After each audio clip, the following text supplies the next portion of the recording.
ঈদের আগে আগমুহূর্তে শেকড়ে টানে রাজধানী ছাড়ছে নগরবাসী এবং সকাল থেকে সদরঘাট লঞ্চ টার্মিনালে দক্ষিণাঞ্চলগামীদের যাত্রীদের ভিড় দেখা গেছে। সেখানে আছেন আমাদের সহকর্মী শাহিদুজ্জামান সাকিব, জানবো সেখানকার খবর।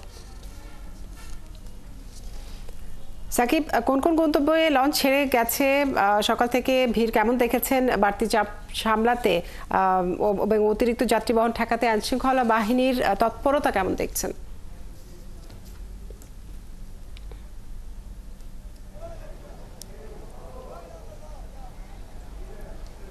কাজের ভিড়ের কথা যদি বলি, সেটা ভোরের দিকে অর্থাৎ সকাল সকাল একটু ভিড় ছিল। এখন আসলে যাত্রী চাপ স্বাভাবিক আমরা লক্ষ্য করছি। এখন পর্যন্ত চাঁদপুর, ভোলা, বরিশাল সহ বিভিন্ন রুটে 12টি লঞ্চ ছেড়ে গেছে। সেই লঞ্চগুলোতে কিছুটা ভিড় থাকলেও এখন সময় গড়ার সাথে সাথে কিন্তু যাত্রী চাপ অনেকটাই কমে এসেছে। এবং সকাল থেকে কিন্তু রাজধানীর বাহির থেকে 33টি লঞ্চ এই সদরঘাটে এসে ভিড়েছে।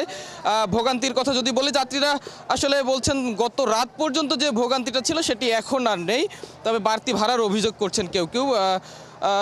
বিভিন্ন রুটের লঞ্চগুলোতে প্রকারভেদে আসলে 400 থেকে 600 টাকা ডেকে ভাড়া নেওয়া হচ্ছে এবং কেবিনগুলোতে 1200 থেকে 2600 টাকা পর্যন্ত ভাড়া নেওয়া হচ্ছে। যাত্রীরা কেউ কেউ অভিযোগ করছেন যে শুরুতে আসলে অল্প ভাড়ার কথা বলে হলেও মাঝ পথে নিয়ে আসলে তাদের কারো কারো কাছ থেকে বাড়তি ভাড়া আদায় করা হচ্ছে, এমন অভিযোগ তারা করছেন। এছাড়া আইন শৃঙ্খলা পরিস্থিতির কথা বলি যদি, এখানে পুলিশ, র্যাব, সেনাবাহিনী সহ বিআইডব্লিউটি এর যারা রয়েছেন সকলের সব ধরনের প্রস্তুতি রয়েছে বলে কর্তৃপক্ষ আমাদেরকে জানিয়েছে। যে কোনো ধরনের অপ্রীতিকর ঘটনা এড়াতে কিন্তু তারা সর্বদা প্রস্তুত রয়েছে বলে আমাদেরকে জানিয়েছেন। এছাড়া এখানে সার্বিক পরিস্থিতি পরিদর্শনে স্বরাষ্ট্র উপদেষ্টা সকাল 11টার দিকে আসবার কথা রয়েছে। আমরা একটু যাত্রীদের সঙ্গে কথা বলতে চাই। আপনি কোথায় যাচ্ছেন এবং এখন পর্যন্ত কোনো ভোগান্তি হয়েছে কিনা? এখন আলহামদুলিল্লাহ এখন পর্যন্ত কোনো ভোগান্তি হয় নাই, আশা করি হবে না, কেন ঈদের যাতায়াতে আগে যে ছিল আগে অনেক ভোগান্তি ছিল, এই রানিং ভোগান্তি হচ্ছে না আর কি। কাজুরি একজন যাত্রীও কিন্তু আসলে তেমনটি বলছিলেন যে এখন পর্যন্ত তাদের তেমন কোনো ভোগান্তি নেই।